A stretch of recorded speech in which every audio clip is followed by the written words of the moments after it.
it worth it? Is it for the future? The family. I want more. I want freedom. I'm purpose driven for equality. You're gonna know my name. I'm still the same. Ain't nothing changed. You're gonna know I am good. Respect me and my legacy. And I wish you would Google me, read my story. You're gonna know my name. Welcome to the face behind the brand.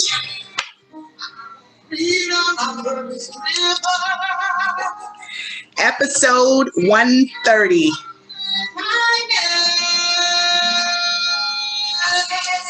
I'm excited about tonight. Incredible artist.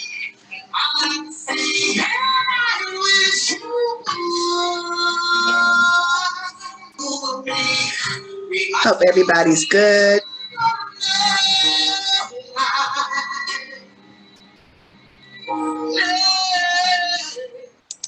Welcome, welcome, welcome to the Face Behind the Brand, episode 130. That sounds crazy to me. I just, oh my God, 130. I am your host, Monique Marie, and you are the incredible stand-up comedian, musician, okay?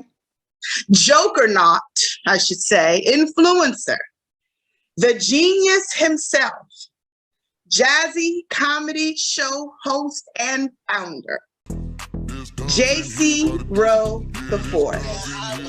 How you doing, King? I am lovely. How are you doing, beautiful queen? I'm absolutely lovely. Thank you so much. I'm feeling good tonight. Look, with that kind of introduction, I'm gonna need to just carry you on tour with me everywhere. Be like, yo, go do your thing, Monique Marie. God bless you. Here's $1 million. Like Jazzy comedy show host and founder. Right? I'm like, yo, you like the introducer from the boxing ring back in the day? Yeah. Like, and welcome. Like, yo, we need that voice all day.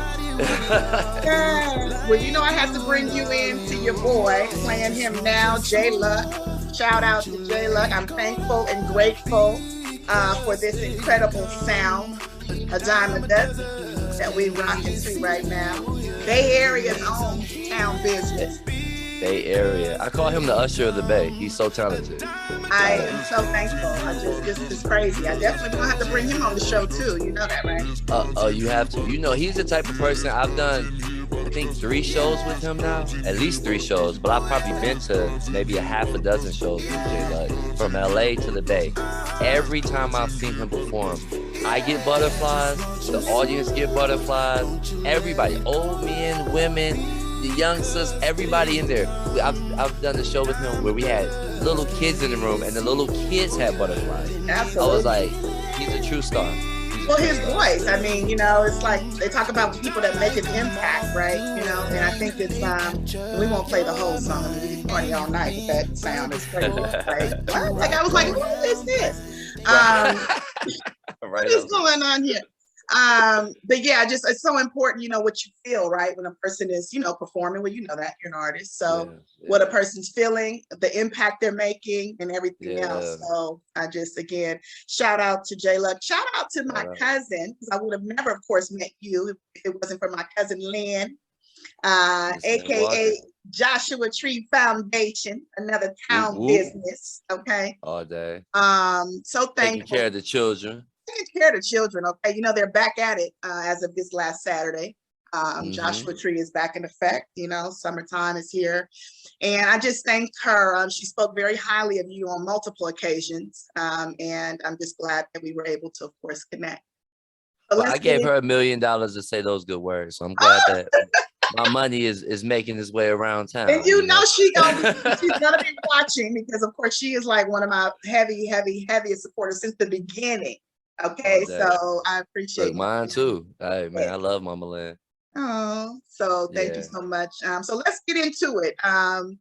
JC Rowe the fourth, and originally from Detroit, correct? Detroit, Michigan, West Side, 7 Mile in Greenfield. Detroit, Michigan, of course, by way of Oakland. Oakland all day. Oh man, all over Oakland too. So talk to me about the transition from, from going from the East Coast to the West Coast. Talk to me about. It's funny because I always tell people on stage that when I first discovered California, quote unquote, right, it was through a brochure. I was like, a lot of people had the internet back in the 90s or late 90s, 2000s. We still had brochures in Detroit. Yeah. And in the brochure, you only get a few pictures, right? So I saw a picture of like some palm trees. I saw a beautiful house. I saw like Lake Merritt. And I was like, oh, this is amazing. Yeah. I was like, I'm gonna move to Oakland. When I got to Oakland, I was like, nobody told me Oakland was just like Detroit, except with palm trees. Yeah, literally. Like literally, it was like West Coast Detroit. But the same things that people maybe find scary about Detroit and scary about Oakland, I found the love in. I found the family, the culture, the vibes, the talent, so much talent. Like Detroit's full of talent. I mean, every fourth person can probably sing their heart out, right? Wow. And I feel like Oakland is a lot like that. Like everybody can paint, can rap, can sculptures. I've met an inventor that turned water into fire by separating the hydrogen and oxygen molecules. And I was just like, yo, y'all on another level out here in Oakland. Yeah, so it's super talented. I've heard this like multiple times. Even another artist I had interviewed from the East Coast, he was from Philly. And he was just saying the difference, like, Philadelphia, both Detroit and Philadelphia, these artists, again, everywhere. But he was just saying the difference. He was like, the sound is different here. Like, you know what I'm saying? It's a different sound. It's like, it's a Oakland sound, it's not just hyphy. Definitely the Oakland sound. Yeah. It's not just the hyphy movement. It's just, it's the Oakland sound. Oakland sound is as unique to Oakland as like reggae is unique to Jamaica. Absolutely. Like when you hear some Oakland music, you know what's up. Yeah, you're like, oh yeah, that's Bay all day. Let's go. Yeah. So who else? Because of course we're talking about music, and I see, of course, those instruments back there. You are a musician. You are talking, okay? Because you are a comedian, as I mentioned, bringing you in, and you are a musician. So talk to me about the music side of yourself. So my saxophone. This is my alto sax. I've been playing since I was 11 or 12 years old, basically. So the majority of my life. And I mean, I love music. I feel like music is one of those things that you feel and you hear, and then you play it for other people, right? It's not something that we create as much as we discover. And I share this with people all the time. I'm like, when I was a young child, in my best dreams, I would sit in an opera house and with like a gospel choir that would be performing in front of me, and it would have a choir director, and I would be the only one in like a 1,000-room theater, basically enjoying one of the most beautiful heavenly gospel concerts. And I would have these dreams like at different moments, right? And and this music isn't music that I heard like growing up listening to Fred Hammond or Mary Mary. This was music in my soul. And I'm like, yo, I was just connected to the source, and that's why I was able to hear that. And so it always pulled me, right? So I wish I could sing. If I could sing, I'd be singing my answers in this interview, honestly. But I do love to play the instruments. I don't know how to play these guitars behind me, but I got some people teaching my sons, and I like to just keep all the instruments around, so like we can just jazz out. We got a piano, we got a ukulele, we got little finger pianos, right? We just get all type of instruments in the studio to keep the vibe going, because I think music is one of the most natural healing spiritual devices we have. Absolutely. Yeah. Well, you are definitely an inspiration, because to be, of course, a funny guy, a stand-up comedian, okay, to knowing, again, your background and, of course, your love for music, it obviously surrounds you with so many greats, you know what I'm saying? Like we were talking about earlier, I mean, just knowing some of the people you collaborate with and intertwine the music with. So talk to me about what we're talking about here, the Jazzy comedy show. Because that's what you're doing. Right. So the Jazzy comedy show is really like And I always say it's not right. There's nothing new under the sun. So I want to make that clear, right? It's mine, but it's like my rendition of it. Yes. One of my favorite comedians, Sinbad, if you look at any of his like specials, it's pretty much the Jazzy comedy show in this originality, right? He bring out the band, he's on the bass, he's funking it up, and then he's, bringing the laughs. And so that's what I like to do. I like to bring out my friends who, and not my friends necessarily, just really musically talented individuals that can showcase their skills. And so I've had, like out of Oakland, I've had like Lamar Green and his band perform. I've had J Luck and Honey Gold Jasmine. If you all don't know Honey Gold Jasmine, oh my gosh, she's a mix between like Erykah Badu and Jill Scott. Yeah, and so about a month ago, we were performing at the Redwood Heights Association in the East Oakland Hills.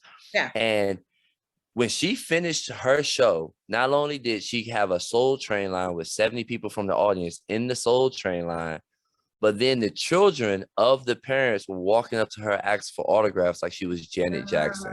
Yeah. And I told her, I said, Honey Gold, I said, next time I throw a show that you can perform in, if you're going to have this like star effect, star power, let me know so I can bring out the red carpet and the flowers, Like I want to treat you like as you deserve to be treated. Yes. Yeah. But that's part of it. And then the same thing with the comedians, man. I've met a lot of amazing comedians out of the Bay Area that's on the grind, working their day job, but bringing joy to the people at night and really being able to bring them to the stage and learn from them as much as I, share my stories with them. That's the thing about comedians. You get good comedians are all their own form of genius. Yeah. So you can watch them almost like you watch a professor, like a Cornell West or something. You're like, oh, that's what you're talking about. Oh, okay. Oh man, that boy's silly. That girl's silly. Right. So I like that dynamic of the music and the laughter. And I think that great comedy also is going to make you think.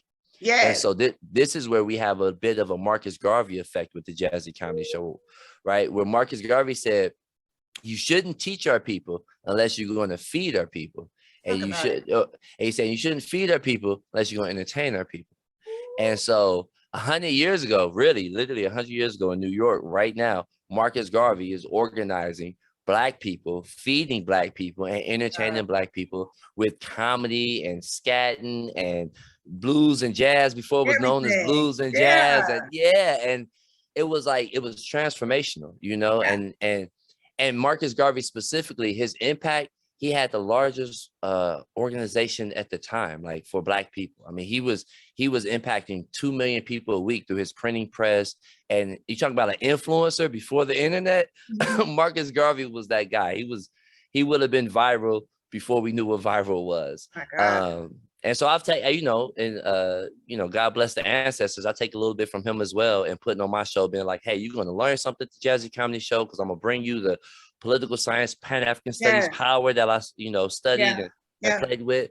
And then, man, I'm going to bring you so much joy because being from Detroit, being in Oakland, look, we experienced enough pain. So this show is not to tap into your pain. This is to tap into your joy from a level of alchemy, And I love it. And I think that's been our blessing for real. The few shows we've been able to perform with Dwayne Wiggins and in his studios right there in Oakland. We did Pachizzo's downtown. We did the United Lutheran Church over on the hills by Miss Lynn House, 8800 Fontaine Street. And everybody all the time, they say, Brett, I've never been to a show like this. I've never felt like I felt being here. Like I feel like I'm family. I feel like I'm in love. I'm moved, and I'm just like, man, I think that's God touching the people for real. I can't really take credit for none of that. Will never forget. I mean, they sometimes can forget some of what you say, right, and some of the lyrics, but they will never forget how you make them feel. And that is the most powerful thing of all. Like you said, this this artist Honey Love. I mean, it's like when a person makes one feel like that and want to stand up and meet and get that signature, because sometimes people know where you're going before you know.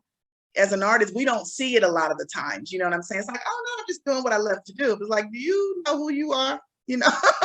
Yo, you preaching right now. Hold up now, Mama Monique. Let me get up and get this man. Like I said, let me get this man on my show before I can't reach him no more. Because man. God is good. From Oakland to LA, people. Okay, you hear me? Real fast. Okay, so you said real fast. Well, we know what's going on. Talk about it. I mean, talk about the best places to perform, King, because I know, of course, you're from the town, but where are some of the best cities to perform? So you talking about like in California or like across the country? Across the country, some of the best places and places you performed at, you know? Oh yeah. So I've had opportunities to really show out in the South. Ooh. I'm talking about like, so Birmingham, Alabama is really nice. They got a lot of loving people. And I like, okay, so, and I'm gonna give a lot of cities like this, because what I've noticed, and maybe for the other artists out here in the world, y'all can tap in. There are actual cities with Black leadership.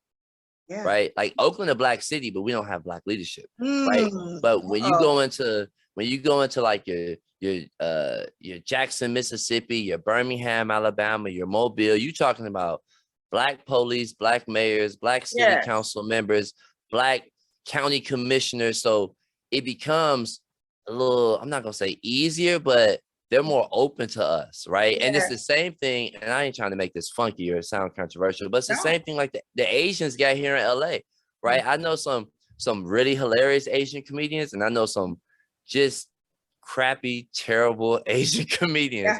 But they're able to be put on by like the Chinese theater and the different associations that, you know, Negroes don't necessarily have moving for them in LA and on the same level.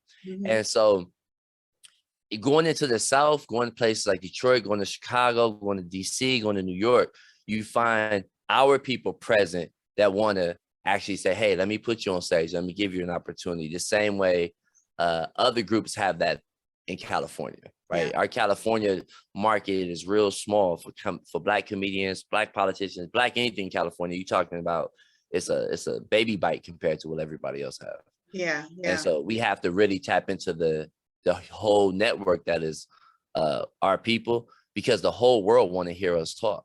You know? And so that's really the balance of what I'm working on, is like, as an independent artist, and I know my musicians appreciate that as well, like as an independent artist, really setting up and financing my own shows and finding the right people to work with to produce. That brings back that 100-fold productivity that the Bible promises, right? And really working that out in faith versus just kind of waiting to be signed by somebody and then be there puppeteer running around trying to get on. It's like, no, there's a better way to do it. And people have shown us. I mean, Kevin Hart, Tyler Perry, like there's been some power from the ground up. And I think that's my calling, to hit the comedic power from the ground up. So I can always say what needs to be said. Yeah, and I love that, because it's very, very, it is similar to what the music is. I mean, you are an artist, right? So, I mean, you know, starting your business from the ground up, I think when people hear this and what you just said, it is important to have the foundation first. I mean, even when you say, you know, start your LLC, start your corporation, or whatever you're doing, because if somebody does, hello, okay, don't play with me with that trademark. I was telling, you know, a friend of mine who again, when I first did this, my first interview, he rang out of New York. It was interesting because that was the first thing he said, "Are you trademarked?" And I was like, you know, like, do you realize what you're doing? No, you ain't trademarked. You know? But it's just funny because some people will tell you, "Oh, well, you don't need to trademark." It's like, remember I was telling you, I'm like, yeah, you do. You ain't about to steal my shit, like, you know. And look, and I'll just let the people know, I got a comedian homegirl, and I love her. I'm not gonna say her name and call her out right now. But if she meets you on the scene and you a comedian or a musician, and then you rub her the wrong way, she will trademark your shit within 2 hours of meeting you. Cash out. And she owns like 6 comedian names out of Oakland right now. I love it. Oh my God. Like, you should trademark your name, like all that. Like, I just realized that people are crazy. And they are, unfortunately, they copy. You know, it's one thing, and I saw this today, I'm like, it's one thing to be influenced and be inspired. You know, because we all know it's it's the repeat of everything. People everything can be remixed, but don't carbon copy it. Right? Make it your own. When I just see it like to the T, like covers and you know, content, it's just like, okay, you know. So, where I was going with that was to say, to have the foundation. So if there is someone that comes out at you, because I'm not against signing, I'm totally not. You know, if you get so big.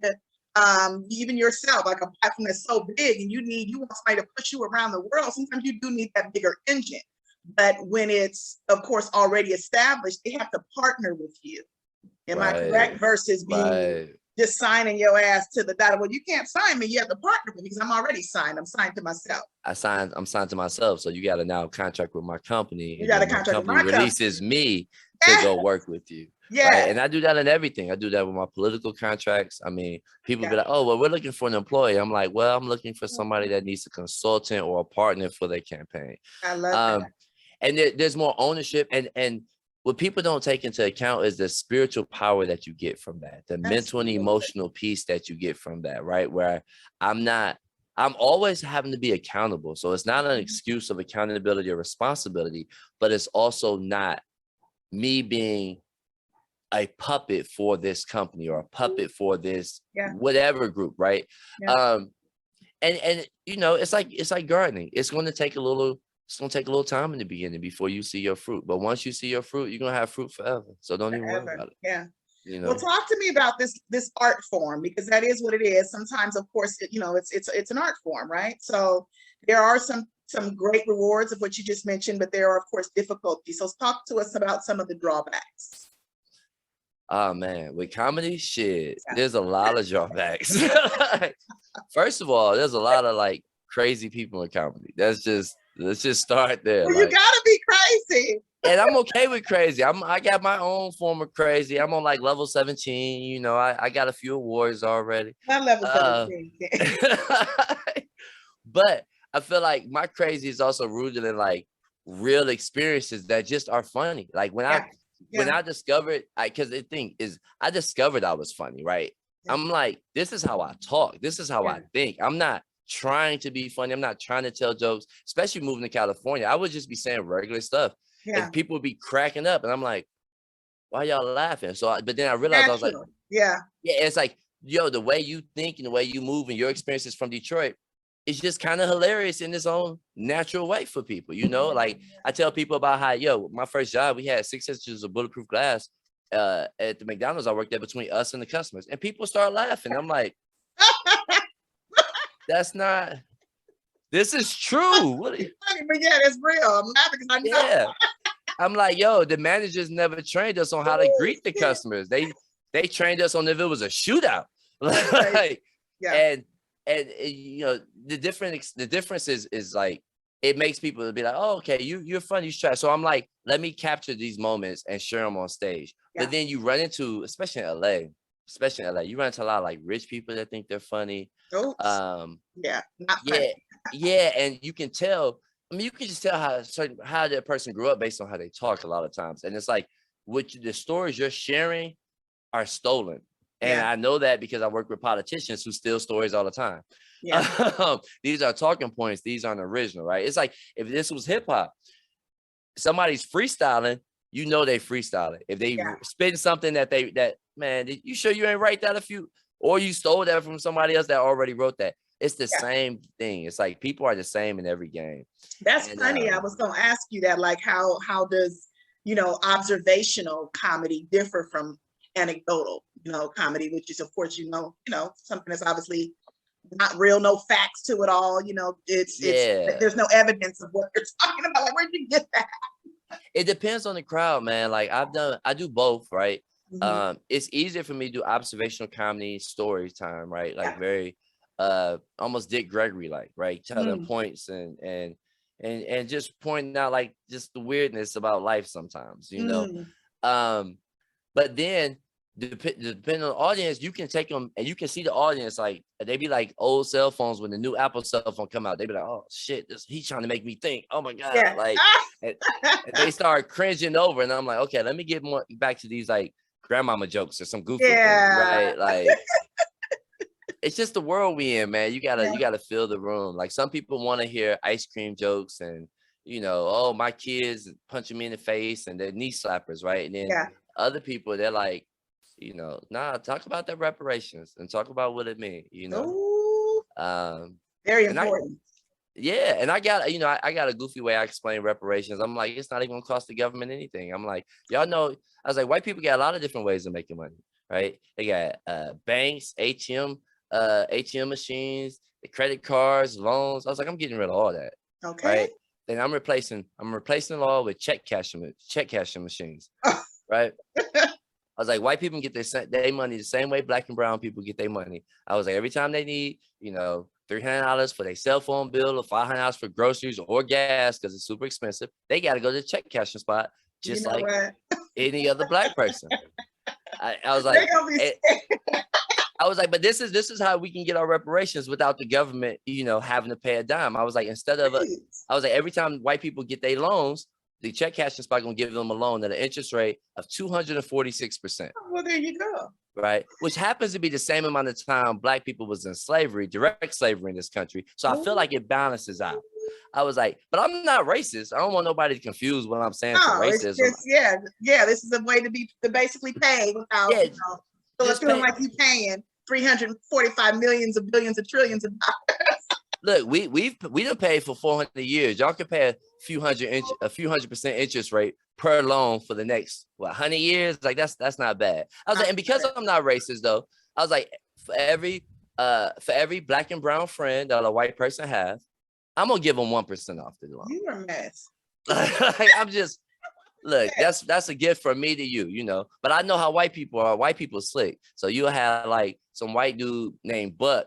He was married to Barbara. Now he divorced Barbara, and he go ahead and marry Keisha. Keisha got some kids. She got some sisters. They, sisters got kids. She's like, Buck over here looking like, yo, can I count your cousins too? He trying to get a discount with all the Negroes in her family. So he not gonna marry no Keisha. That's probably the drawback to that. The white people are too slick. So funny. You're hilarious. I always wonder though too, stupid. Like the difference again, it's observational comedy. It's natural. Yeah. Natural, just a person just being themselves for one. You don't have to try too hard, Right. But there are some, of course, pros, of course, to improvisational theater and comedy, is it not? There is. I think so. I did a play this year called Arsenic and Old Lace, which was written in like the 1930s, based out of New York, about these two older white ladies who basically got the first Airbnb in New York, and every time they rent out a room to an old single man, they kill him, they poison him, right? And so this was my first play since I was like in high school, but it helped me understand the difference between being scripted and being improv. Absolutely. Right? Yeah. One of the things I learned was like acting is reacting. So my words are very scripted, but then the whole time I'm on stage, I need to be reacting to different things that's happening on the stage with me. Yeah. And that is a beautiful key in doing stand-up comedy. Because you can have your script, right? Like, all right, I got to do 7 minutes. All right, I got 7 minutes worth of jokes. I got about 3 stories. It's going to be good. Yeah.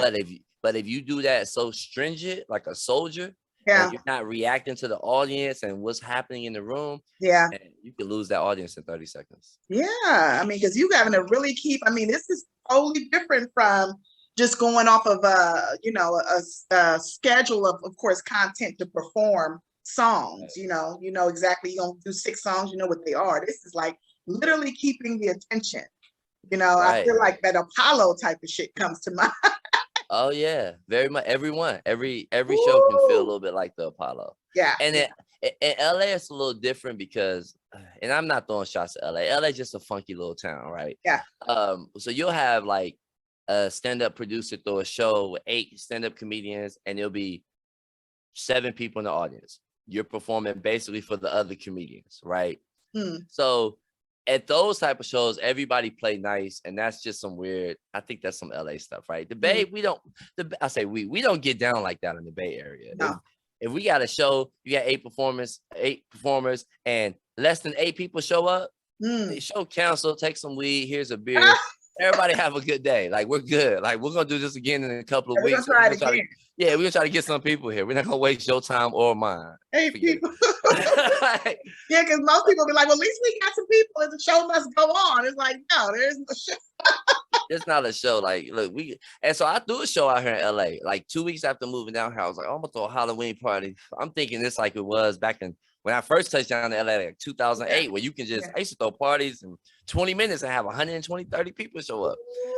Man, I threw this little funky party for Halloween. It was crap. I gave everybody their money back. I was like, look, a drink on me. Here's your little money. I was like, look for the next show. It's good, bro. Well, that's good of you, though, you know, just to acknowledge, of course, whether it be maybe I should promote it more or whatever it is, and you're giving people their money back. I mean, that's incredible. You know what I'm saying? Because most people be like, they wouldn't do that, and you be all on social media. They talking about what you did, what you didn't do. Nah, man. See, that's just Jazzy comedy show up. Nah. When people have spent money on my shows in the Bay Area, man, they think they owe me money after the show. They're like, wow. it's a good show. That's beautiful. It's a good show. Yeah. Well, and now a lot of times people be donating too. That's another thing. Oh, well, see that now. Talk about that, because that's incredible. You know, to be able to just open up your Cash App and have some funds in there because they know you deserve more, right? That's the beautiful thing. People like, I have people call me from around the country like, yo, I really wish I could have came out to the show. I can't make it, but I'm gonna just send you a couple dollars and maybe you can sponsor some giveaways for some free audience. I'm like, bro, you good. Thank you. God bless you. You need a shout out or something on the podcast? They're like, nah, bro, come on, bro. What you doing? And it's just real, right? I would say real recognize real, man. Yeah, that's what's up. Well, this is during a time of the show, of course, where we do word play. You know, of course, as an artist, I write, and of course, you know, being an artist, of course, we talk a lot, we communicate, and so we like words. We use words every day. No wrong or right. I've just picked a few words out for you because I know you're definitely analytical, and you're also an expressive analytical. So let's go. Look, first word for you: restoration. Okay, now you speaking to my spirit, because yes, I feel like the Most High was just telling me that within the last couple of days in my prayer. Like, this is a season of restoration and revival. And I need to be still for a moment so that I can be restored and revived to be who I'm literally destined to be. And last week was probably one of the most life-changing weeks I've had in a long time, if not my whole life. It was just a very impactful week on multiple fronts. And I felt it halfway through. Like on Wednesday, I was like, yo, this has been a hell of a week already, right? And then by Friday, I was like, oh man, like I done had something every day that if this was a year, this would have been a tough year, right? And that was just last week. And I was like, but the Most High is ending these chapters. And I was telling a homie of mine, I was like, this should be a word for the end that is the beginning. Because the end of something is always the beginning of something.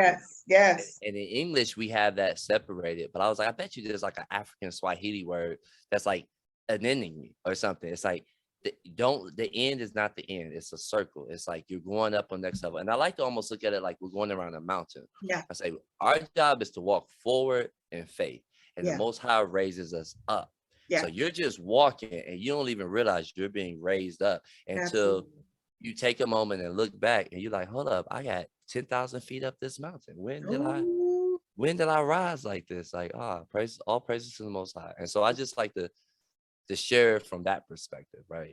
Was rising the whole time. Was rising the whole time. And my wife said something really profound to me the other day. She was like, right now it seemed like you're walking and you got your yellow path in front of you, like telling you where to walk, and so you can only see that at your feet. She was like, but everything else is cloudy, so you don't have to worry about what's in front of you. Oh, I like that. And I'm like, and it's a lot of times when you think about life from that perspective, that life do be cloudy, and we want to see through the fog. We want to be like, what is that? And I was like, you don't need to look at none of them monsters and none of them haters and all them people trying to pull you down and come at your feet and all them zombies on the ground that's gonna be scraggling. That's why I got it foggy right now. All you need to see is that path by your feet and keep walking. It don't matter if it go left, right, wherever it go, that's where you go. I'm ordering your steps, and I know that, right? And I think that's transformational, and it gives me a profound peace, even in the midst of everything that's been happening. I mean, I lost two very close people to me, OGs too. No, it's good. It's good. Like one out of Louisville that was Mr. Clarence Yancey, if I can give him a shout out and rest in peace. He just passed away, and he taught me gardening. So if everybody who know me know I'm a big gardener in real life. Like I don't just give garden analogies. Like we grow food, we grow plants. We got hundreds of plants right now.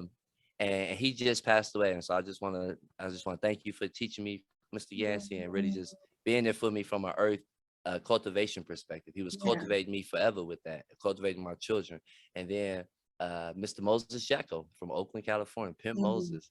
Yeah. And I love Moses so much that when I heard he passed last week, I literally just drove out around LA and cried for like 2 hours. Oh, okay. I'm so sorry. It was heavy. I mean, God is good. He's okay. But it was heavy. And I went to his house when I came in town. And that was part of me coming in town to like do libations and really pay my last respects to him and honor his house. I took a shot of some tequila because he loved tequila. And I poured it in his white roses in the front of his house. And I said a prayer, kind of a poem to him. And I smoked one last blunt with him because, that's how we got there. You know how Oakland is. That's how we get down. So, like you ready? You got just live. I got. Yeah, like all right, we good. But, yeah, I'm so sorry to hear that. And so yes, to both of those kings, rest in peace. Because anybody that leaves an impact like that, it says a lot about who they were in your life and the personality and the strength and the gardening, especially. Someone that teaches somebody how to, grow anything says a lot. You know what I'm saying? So this was like, if I can get into that for 10 seconds, this was 2000. Yes, please. This 2010, Louisville, Kentucky. I just finished undergrad, and some of my homies and I was basically like taking over abandoned lots in the hood and working with the neighbors to like cut the lots down, plant random stuff, corn, watermelon, tomatoes, or whatever. And after we did 3 lots, the city of Louisville offered us a 5-acre property. My God. And so we transformed that to what we call the People's Garden. It's still up today, had greenhouses, honeybees. I mean, and Mr. Yancey was like the OG over the People's Garden, like making sure it was right and tight and we knew what we were doing. So it was good, man. I'm gonna have to link you with 7th Street, the band I work with, 7th Street Band. They are also big on gardening, real fruit, vegetable, they're all kind of, you know what I'm saying, out there in Berkeley.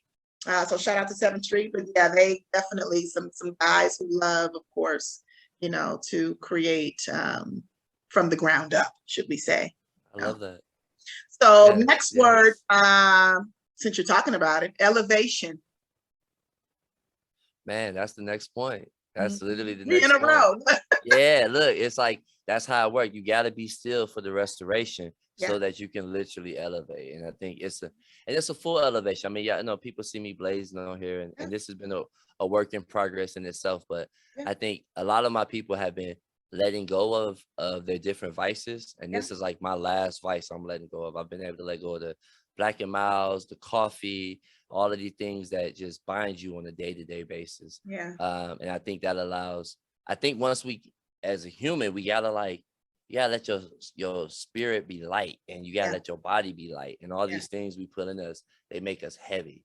They draw us down. And so I think the elevation comes in like fasting, prayer, and really cleansing ourselves. Absolutely. Yeah. And I'm cutting me while I'm saying it because I'm obviously smoking while I'm saying this, but it's just, well, it's medicinal though. I mean, you ain't sitting here freebasing. You know what I'm saying? This is that's true. Thank God. Oh my God. Hold up, man. I'm like, let me pause here for a second. With my belt real quick. Hold up. I got a needle somewhere. Listen, so that's why I say everybody that comes on there always, I'm like, please, do you, enjoy. But that's why I do always do the preliminary so I can know. Yeah. But if there is someone that has, we don't allow that. Okay. But I do not mind you having your cocktail and your medicinal. Last one, boundaries. Yo, so that is, man, I think my whole 20s was dedicated to me learning boundaries. Ooh.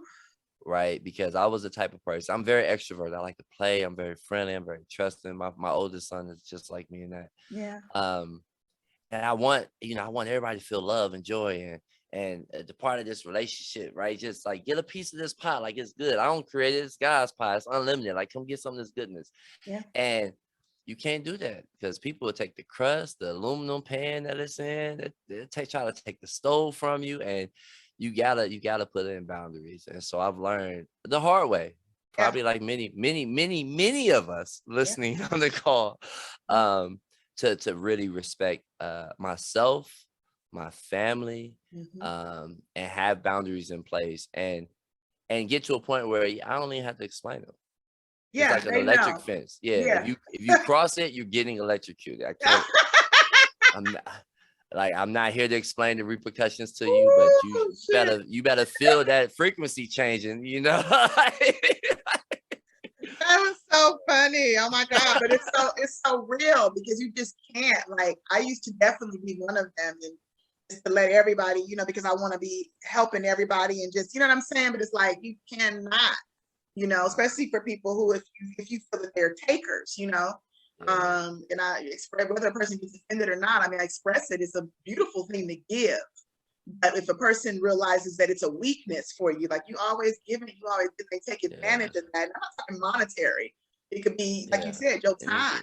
Shit, you're communicating on the phone. It's like, okay, let's cut it now. You know what I'm saying? Because of the fact that they're sucking out something and they're not giving any, you're not getting anything back out of that. Then it's just like, okay, this is not, you know, like reciprocal, you know. So yeah, man, you just took that out of my spirit. I was just about to say the next word would be reciprocity. Yeah. Well, we'll talk about it. You gave yourself a word. I mean, look, like, I think that with the boundaries, that's where you understand who is really reciprocal. And it's not something like you're like, yo, it's tit for tat, or I'm trying to create transactional friendships. Like, nah, but it's just like, look, I'm like I'm a river of living water. Yes. I know you're going to get life from being with me. I know you're going to be able to be blessed because of my energy, and you're going to be able, and something's going to be transformative in your life. So that's my gift that the Most High give me, that allows me to give that to the world. What is your gift that the Most High gave you? That you're supposed to be giving out too. You know what I'm saying? Whatever it is, it could be like, you know, the healthiest peanut butter to eat. So I'm not putting poisons and what they call rapeseed oil that's in a lot of peanut butters, right? That could be the one thing you're like, look, bro, I know about the oils you should be cooking versus not cooking. You need to be cooking grapeseed oil, not rapeseed oil, because it's better for your skin and the toxicity. Right on. Thank you. Thank you. And you just gifted me something for the rest of my life. On how I'm gonna be a healthier eater when I cook, because of that one thing. And that's enough, right? But some people are such, as you say, takers. Man, they don't have nothing to give. They won't give you breath. That's not cool. No. You know, so you start realizing that, and that's again, it's a hurtful thing at some point, but it's also it's a blessing in disguise, because it's a test for you. You know, like, how long are you going to keep allowing this? You know, and I just, you know, I thank God for when He allows me to see it, because, you know, He's a jealous God. You keep putting other people ahead of Him, then He, you know, He might do something else. You know, so we don't. No, that's real. And move them all the way up out of here. Look, you speaking on it, and that time and that devotion, that, like, we don't even talk about devotion. Church don't talk about devotion, or nobody talk about devotion. Don't have to. And I believe the Most High is about devotion. Yes. And He doesn't want us to be devoted to anything else outside that gives more of ourselves to that than our spiritual nature and our spiritual growth and our spiritual connectivity, right? It's like, if the Most High is the sea and I am a water droplet, then He want me as pure to Him, His connection, as possible, right? He don't want me to be, I can go be coffee, but then I need to go back into my purity zone. I can go be Kool-Aid, but then I need to go back into my purity zone, right? And I think, and I'm saying that from a point of everything, not even from vices, but I'm talking about work. Like, a lot of times we can put more time into work than we put into coming back into our purity self. And sometimes we can even use our family as excuses to not be focused on our spiritual growth and our spiritual. And I think our power comes in our pureness. And I'm not saying like, oh, you got to be perfect. Like, none of us is perfect, but I think it's a mindset of like, I'm constantly cleansing and flushing and detoxing it, right? It's like, I just think and when you do that, I think that's where you find yourself, again, elevated. You find yourself, it's easier to fall into devotion, right? Because we're drawn into the spirit. I think all of us are spiritual beings first. A long time ago, I learned that human being literally meant like being means I forget the language, but it's like the light and sound of God. Right. That's being. So then human would be like hue of man, hue being color. So then you put it all together. It's like, it's the light and sound of God in the man of color. Right. Like, that's like human being. And then when I was learning that, I was like, that's our spiritual nature at the end of the day, right? Light and sound, right? That's it. And how we channel our light, how we channel our sound, our vibration. I mean, I think that's literally what the Most High uses to say, okay, I'm gonna raise your levels up. I'm gonna make you louder. I'm gonna allow you to be what you call an influencer, right? And obviously there's some very carnal ways to do that, because we got a lot of people in the game that shouldn't be, but whatever. But I think we need to, from a spiritual power, this is how we access who we are. And I think all of us are at least attempting to access who we are, like who are we created to be, you know? Our higher self. Our higher self. Our higher self. And it's interesting because, you know, you said that with work, going back to that, because I think, of course, most of us know we have to have jobs until, of course, this job here pops off. You know what I'm saying? This creates it where we don't have to rely on, but, you know, it can be a distraction, you know. And I think if it's taking you away mentally, completely causing, you know, mental health, you know, mental harm, mental harm, you know, to your mental health. Then you do have to make a decision. I was sitting here watching, I don't know where it came from. It just popped up on, I think it might have been the Gram or maybe YouTube. And it was a guy, he was in his car on his lunch break and he was literally having a nervous breakdown. It's a brother. And I was just like, oh my God. And there was so many people in the comments just like, it's time to go. Like, you know, even if you're scared to let go, they were telling like, it's time to go. Because he was just like bawling, crying, angry. He never really said what had happened. He was on his break, you know, and he was just like, I'm tired of these people, you know, they do this to me and they make me feel this way. And look at me, I'm in the car on a break, talking to a screen, venting to a screen to let y'all know, you know, that it's just like, it could be the last day you see me. We're like, no, you know, it should be the last day they see you. You know what I'm saying? As far as go ahead and let go today and don't fear that. Because I've done it before in the past, it scared the shit out of me. But I walked away because God said, now's the time. Don't be afraid. I've got something planned for you, but you're going to have to leave up out of here today. You know? And so there's so much on the other side of letting go. You know, was the point in that, you know, and you can't be afraid to do that. So the Jokernauts come to mind because of the fact that, of course, that we're talking about converting hurt to, you know, to laughter, if you will, and two brothers coming together, you guys, as a podcast host, both yourself and am I saying his name right? Trevante Waller. Yep. Look, you are probably the first person I've ever heard say his name right on the first time. That is amazing. Okay. All right, Queen Monique, I see you. Shout out to Trevante Waller, of course. Talk about the Jokernauts podcast. All right. So the Jokernauts is a beautiful collaboration between me and my brother. So my birthday is actually this Thursday. Trevante's birthday is this Friday. Our mamas had us like within 24 hours of each other the same year. Wow. That's crazy. It's crazy. We met orientation for school, for college, back when we was like 17 years old. They assigned us to be roommates, and we just been vibing ever since. That's like literally my brother from another mother.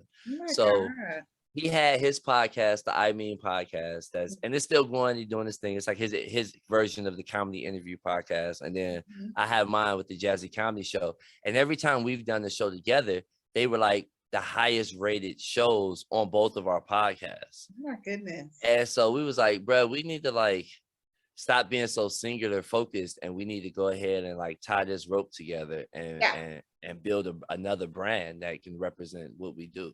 And that was born the Jokernaut. So, you know, you go to jokernauts.com and read all about it. But we basically have a whole new show that's just kind of me and him in a dynamic duo going through life the way that we do. And I would say it's pretty incredible. Trevante's from Cincinnati, Ohio. If anybody know about the Natty, grew up in a very traditional, let's say, Black family with his mama and papa, and you know, his mama and daddy, and they was going to church and stuff. He played football, but he went to like a majority white school in the suburbs in Kentucky. And so that has its own, you know, feel and dynamic. And then, of course, me being from Detroit with my dad being military, having that background, we we just really play it out. And he's an LA actor down here. He's been doing a lot of like gaming shoots and video shoots. And so yeah, Trevante Waller, y'all check him out. I Mean Podcast, Jokernaut. Like he's an incredible brother. Yeah. He's very like, he's more serious, sarcastic to my like, oh boy, goofy serious. Like I'm more goofy serious than he's serious. So I'll be going on a rant or something, and then he'll just like cut me at the knees. Oh, you know, and I'm like, all right, bro. I like Wallow and what's the other guy? Yeah, I mean, basically Wallow and his cousin, because they be like, I was like, what is going on? Bruh, yeah. Wallow and Gilly, what was his name? Gilly? Wallow and Gilly. Yeah, they are like that. And so I think that's, you know, yin and yang. Yin and yang, yeah. Like if you didn't know, you'd think we was about to fight on several different parts of the podcast. It's like, nah, we're not gonna fight. This is how we treat each other. Y'all brothers. Hello. That's just, you know, that's what brothers do. Yeah. So let me ask you this. What is your life's motto? What would you say is your motto when it comes to living every day? And just, you know, of course, we talk a little bit about, of course, how to get through things. We know you have inner peace, but what is your motto when it comes to words you live by? Yeah, I think in my subconscious, I always got Philippians 4:13, right? I can do all things through Christ who strengthens me. Wow. And I stand on that. And then, I mean, I stand on a lot of scriptures, honestly. Hebrews 11:1. Right, faith is the substance of things hoped for, the evidence of things not seen. All right, man. Really recognizing that there's a lot for me. Yeah. And I don't have to know it to know it. Yeah. Right. And I always say, like, it's the surprise blessings that's the biggest blessing, right? Being on your show, right? It's not something I planned 2 months ago. It wasn't in my, I was like, going into 2022, I'm gonna make it on one of the biggest shows out of the Bay Area. I mean, I would love to, but it wasn't in my plans, you know what I'm saying? And these surprise blessings, you don't know what other surprise blessings they bring. And so that faith piece, I think it really carries me, because I was sharing this with a friend the other day. I was like, if I was to guess the percentage of things that I know in the world, and I'm being really generous, I would say I know like 0.01% of things in the world. Right? Wow. So by nature of that, my faith has to cover me for the 99.99% of things I don't know. Yeah. It has to be the substance of evidence not seen. It has to be, right? So then when I translate that to like, okay, well, what does the Most High say in the word about how do I move in this faith when I don't know? It's like, well, the Most High only asks for mustard seed. That's all you got to have. That's a little bit smaller than a weed seed. Right? I'm like, okay, so the mustard seed is what I know. That's my 0.01%. And my faith is the 99.99 that's going to grow these mustard greens for Thanksgiving. You know what? Talk about it. Okay. I love that. I love that, because it's important to talk about, you know, people, you know, manifestation. I think so many of us throw it back and forth, manifesting, but I mean, it's literally, it's biblical. You know, and that's what you just, you know, to call things that aren't as though they are, you know, and people get mad, like, why are you doing? It's like, why not? You know, everything that I've said first or saw and hear first has to come to fruition. Exactly. You know, and I say it a lot, and these artists know, especially a lot of few artists in the Bay, you know, I'm like, you know, when I get there, that's my mother and stepfather who spoke that over my life years ago. It's like, stop saying when you get there, you are there. Right, you there. Yep. This is it. Yep. This is the journey. This is a part of where you're thinking, because so many who are where you think mainstream or fame or on TV, they still have goals. You know, they're not where they want to be. So it's just like, stop saying, oh, when I get there, you know, I'm like, I've already got 18 Grammys. I don't know what y'all talking about. Like, Most high. Exactly. Yeah. You know? And you gotta feel that when you say that. That's the, you know, and so okay, tying this back into the work stuff, right? Because I think this work piece is also very important, right? Because I know a lot of people, especially in this recent time, have been struggling with like employment, their employers specifically, racism, sexism, machismo, just a lot of the isms coming into play. And I felt like in my spirit, and when I talked to a lot of people, I felt like they felt it in their spirit too, where it's like people feel like their spirit is like, go, go, go. Like set yourself free from this. Like go, like try, like, and everybody's just like, that 2-week check, bro. Like, but it's it's like the faith piece is like, that was part of my last week. I had to make a decision. I was like, look, either I'm gonna keep doing this and lose the rest of my little scraggly Homer Simpson hair buds I got up top, or I gotta really move and walk out who I'm going to be. And it's like, do I want to give them? I've been where I was working for almost 4 years. It's like, do I want to give them another 4 years and then just to see what's up? Like that sounds stupid. Like, it was like, what do you want to see what's up with them, or do you want to walk in faith and create? Yes. Come on, I'm walk there. In faith. Yeah. I'm there. And when I let it go, I have to say although I was tired, but I was driving and stuff, I was moving a little bit last week, just like you was. But I had the best peace that I felt in probably almost 4 years. Like, it was literally like a machine fell off my back, and I was just like, oh, I can stand up again. I can do stuff. I had energy. Yeah, because that's what it is. I was at your parents' house and just spent like 6 hours with them, and that ain't never easy. You know what? So that's what it is. It's something heavy, and you cannot, when you can't explain what that heaviness is, you know what it is. It's something taking your happiness away, kind of like an elephant just sitting on you, Yeah. Very heavy feeling, And it was removed immediately. And I was just like, oh, praise God. I'm okay. Like, and then the last couple of days, I've just been like, all right, I'm just literally just feeling myself without chains on. Yeah. That's what I feel like. Like, probably Frederick Douglass when he first ran away from slavery, and he was just like, I just got to do it. And he made it north, and then he was just like, all right, then what do I do? I mean, usually I'm picking cotton right now. And it's like, yeah, but you can do anything. Yeah.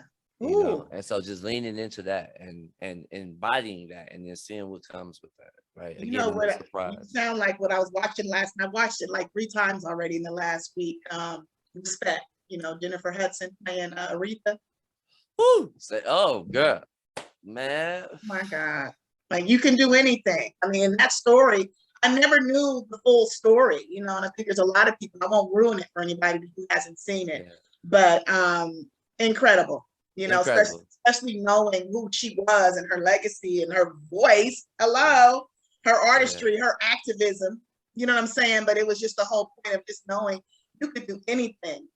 And when that man told her, like, your music, your singing will save your life, Right. Your artistry will save your life. Man. And I walk now and just remember that. I mean, look, I got up and started singing, man. I was like, I just started singing because I was just so, moved, by the power of what transpired, with her. So if anybody haven't seen it, they definitely should watch the Aretha Franklin movie. Yeah, gotta watch it. Yeah. So we've talked about a lot of your strengths, during this time. And I always, of course, want to know, because what we're talking about, everyone has a story. So what is one of your weaknesses? Man, I think anybody that got love in their heart, family is going to be a weakness. Oh, yeah. Right. And it becomes a strength and a weakness at the same time, right? But like anybody, I mean, my family's been through it, especially coming out of Detroit.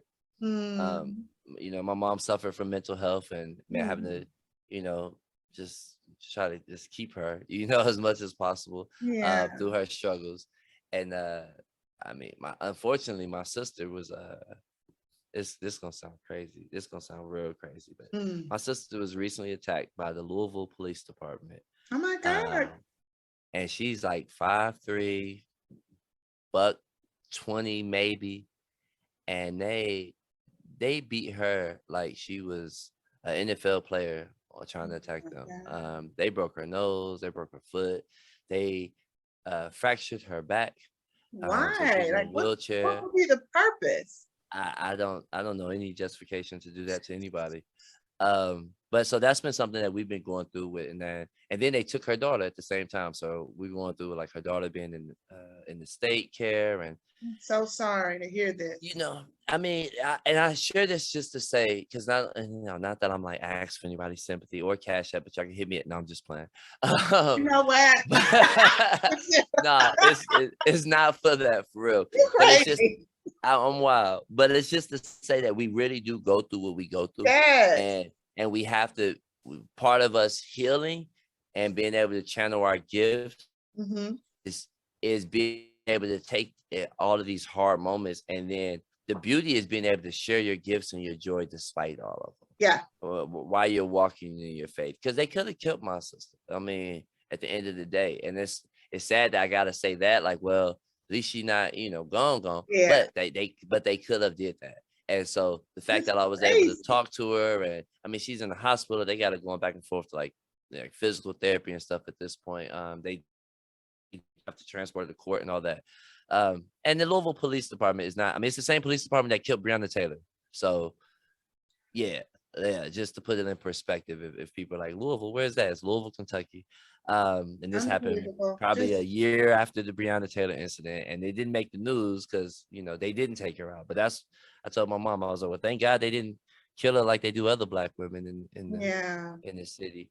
But we all go through what we go through, and you never know what people are going through, right? Yeah. But I think that to see people walking in their joy, walking in their power, walking in their peace, I mean, I think that's a testament to the Most High's love and this manifestation on the planet, And so, and that in itself is elevation, right? Yeah. And so like, so that's, family is always a hard one where it's like, I'm the type of person, like, I'm like a lion. When my family's under attack, I want to just put all my energy, be like, who did what? And I have to be like, I got to focus. I'm almost got a Book of Eli with Denzel Washington. You can see trouble, but you're on a mission, bro. And your mission is divine. So you got to stay focused, Well, speaking of family, we have these beautiful babies. We know you are a father, okay? Father. Our father. All the babies, man. They keep coming. I'm giving them away now. Buy one, get one free. Y'all let me know. Wait a minute now. Amazon flagged me for putting one up online. I was like, I thought I could sell my own baby, right? I'm all the way done. Because these are some beautiful children you've been blessed with, you and the Queen. Talk about this family that you are creating and this legacy you're going to be leaving for them one day. Because right now you're here. Hopefully you'll be here for at least another 200 plus. Okay. Hey, praise the Most High. Look, you sound like me praying when I was a child. That's all. 200 years, God. Hey, 200 plus minimum. I was like, God, if I'm really good, give me like 450, right? That's for real. He said he gonna live like all of them, Is you right? Again, all right, so going back to the work, because I know somebody hearing this, but I cannot pass my job down, right? And I had a good job. I'm gonna just say that. Yeah. Beautiful family. You hear me, King? Yeah, I can hear you now. It went out for a second. Yeah. No, I'm doing that today. Okay, go ahead. Nah, but I was saying with it, that was one of the reasons why them beautiful babies, one of the reasons why I literally had to walk away from my job. And I know people are like, what? That don't make any sense. Would you need a job to take care of your babies? It's like, no, I can't. When my babies turn 21, if they graduate from college, I can't pass them my job. I can't go to the CEO and be like, hey, so my sons are now of age and really good quality intellectuals. Like, can you guarantee them a 400? Just pass my salary down. Just split it between the both of them, and they gonna look at me like I'm stupid. Yeah, right. Absolutely. And so I had like part of me letting that go was like, yo, I gotta be building something that I can put in their hands. Absolutely. Literally, like I gotta take care of my children's children. So I'm thinking about their grandchildren when I look at them, and I got a baby girl too, and I literally see them with their grandchildren. I like already envision it, right? And I like my little babies now. Imagine them as old people with huge families each, and they all well taken care of because of the things that the Most High blessed me and my wife to do in this time, and it's amazing. And then it makes life feel more like a kind of like a fun video game. It's like, yo, I gotta put these pieces together in time. I got a short time because then they're gonna be grown, and then it's like, all right, here you go, sons. Now y'all go have fun for real. Y'all shouldn't have to quote unquote grind like my whole generation, like your generation, like our mama's generation. Like it's been way too much grinding in our community. And you don't have to work that hard if we really know what's inside of us. Exactly. So I'm like, let my faith be the first fruits manifestation that you all know and can stand on for your life, and then the Most High can also show you your own ways that he blessing you and what your gifts are, and you're gonna have your own personal testimonies. You know what I'm saying? Because I remember being a child, listening to my mama testimonies, listening to my daddy and my grandmama testimonies, and being like, oh, okay, that's how the Most High work. That sounds amazing. And then I remember going in the closet, in my prayer closet, when I was going through my struggles as a child, as a teenager, you know, and watching the Most High come through for me and having my own testimonies. Like, I ain't got to share other people's stories. I can share mine now. And so I'm creating in full this omnipotence really for them. And I want them to be able to see that, you know, understand it. And equally, you never know when the last day on the planet is, right? And so I move like that every day. Like, if today is my last day, what is set up for them to continue to do, even right now, like even right now. My God. And gracefully, I hope, you know, I get my 200 years just like you, and we just laughing about this, you know, in like 180 years, like, yo, that shit worked, huh? It really did. Spoke it up, honey. But you know, my thing is, I want to still be in this skin and this body and this whole, you know what I'm saying? The health, like. So I don't believe we actually age. I think we age because of captivity. Ooh. I think, like, I do. I mean, biblically, them Negroes living 200, 300, 400, 500, 600, 800 years, right? And I think we literally age because of captivity, which is a level of stress on the mind, the spirit, the bones, the blood. And then you add the poisonous food that they feed us, that we put into our own blood. I think we really, what we see when we see quote unquote old people is wear and tear. It's not aging. Like, even anything else that we say is aging is good. Aged beef, aged wine, right? Everything else aging is good. A tree, a redwood, a sequoia that's like 3,000 years, you'd be like, that beautiful tree. You know? It's tall. It's not like, oh, I'm a little old tree out here struggling, right? No, it's like, man, I think it's a trick. And I think they be trying to tell us the tricks in like the Marvel movies. Like the Asgardians went one time, if anybody watched Marvel, Thor was talking, they was talking to Thor or whatever, and he was talking about getting old, and he was like, I don't get old, I get stronger. And I'm like, that's the key. That's the actual human gene, is we get stronger. But like any 30-year-old man, I'm in my 30s, any 30-year-old man who think they strong, go run up on some 50, 60-year-old man right now and see if he don't mollywop you up and down the street. Like, that man gonna be strong as that tree. He gonna hit you one time and you gonna lose all the teeth on the side of your mouth. Okay. I don't know what to be all the way across the street. With the old man go to choke you, they choking life out of you. They sending you to Jesus. That's like a fast forward to Jesus. You are right. Like, people don't know. And I think our women are the same way. Our women age beautifully and gracefully, but it's really reflected in what we feed the people, what we feed ourselves. You know what I'm saying? Absolutely. Well, in closing, I will have to say something you just said, of course, a few minutes ago, which I know that all of your gifts will make room for you. They already are. So I want you to continue to do what you do best and make us laugh and make us happy, you know, continue to feed us, you know, and take us out and tell us, of course, where we can find you, but also if you can tell us, share anything with us of what's next to come, or if there's any shows coming up and things like that. For sure. So depending on if you're in LA or the Bay Area, I do have a couple of shows coming up. Here in LA, next Wednesday, July 27th at the Federal in North Hollywood. I'll be on the stage with amazing comedian and producer Keith Graber for a show called Fudge Factor. And it's like an improv show where the audience get to actually throw words at you, and you got to perform a brand new set based on what the audience. So that's gonna be a good time. And then on August 27th, exactly 1 month later, I'll be back in Oakland, my favorite town here on the West Coast. Town business all day, working with Faith and Hope and the United Lutheran Church to produce a healthcare festival between 1 p.m. and 5 p.m. That will include an array of beautiful, eclectic artists from gospel music to blues to jazz to R&B to soul. And then, of course, I'm going to bring the comedians from all over the Bay that will have you laughing until your stomach hurt. So July 27th, August 27th, you can find out more information at the Jokernaut at Jokernauts.com, Jokernauts.com, or my Instagram page, The Jazzy Comedy Show. So Absolutely. yeah, if you know, y'all want to rock with me. And if y'all don't, look, God bless y'all anyway. I don't like the way you look. You know what? And you, of course, have just been watching. Obviously, if you're watching this right now, you have just witnessed greatness, of course, again. Episode 130, Face Behind the Brand with Jacie Rowe, the fourth, the Jazzy Comedy Show, the Jokernaut himself.